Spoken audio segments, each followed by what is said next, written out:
नमस्कार, आप देख रहे हैं पंजाब केसरी। मैं हूं आपके साथ अनुज यादव। वैसे बहुजन समाजवादी पार्टी यूपी की राजनीति में अलग दबदबा रखती है, उनकी चुनाव में तैयारी भी अलग होती है। इस बीच अब बसपा को 2024 के चुनाव की तैयारी करनी है और इससे पहले ही मायावती ने बड़ा खुलासा कर दिया है। दरअसल बहुजन समाजवादी पार्टी की प्रमुख मायावती ने अकेले चुनाव लड़ने की घोषणा की है। उन्होंने कहा कि एनडीए सत्ता वापसी की तैयारी कर रही है, विपक्षी गठबंधन सत्ताधारी बीजेपी को मात देने के लिए कार्य कर रही है। हालांकि बीएसपी भी पीछे नहीं है। बीएसपी प्रमुख मायावती ने गठबंधन की खबरों पर कहा, पार्टी किसी के साथ गठबंधन नहीं करेगी, परिस्थितियों को देखकर अपना फैसला करेगी। बीएसपी की भी दूसरे बड़े दलों की तरह निगाहें छोटे दलों पर है।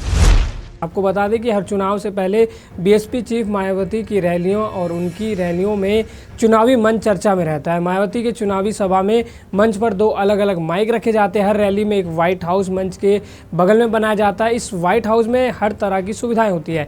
इसमें एसी होने के साथ साथ आराम करने की उत्तम व्यवस्था रहती है। यहाँ चाय नाश्ते की भी सुविधा रहती है।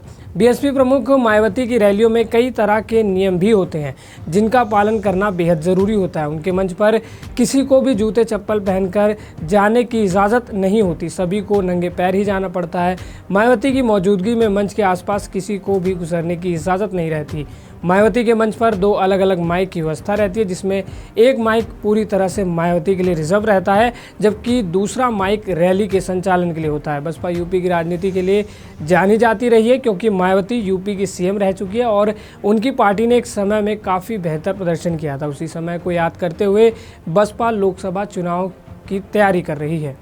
खबर यहीं तक थी। इस खबर पर ज़्यादा जानकारी के लिए आप देखते रहिए पंजाब केसरी।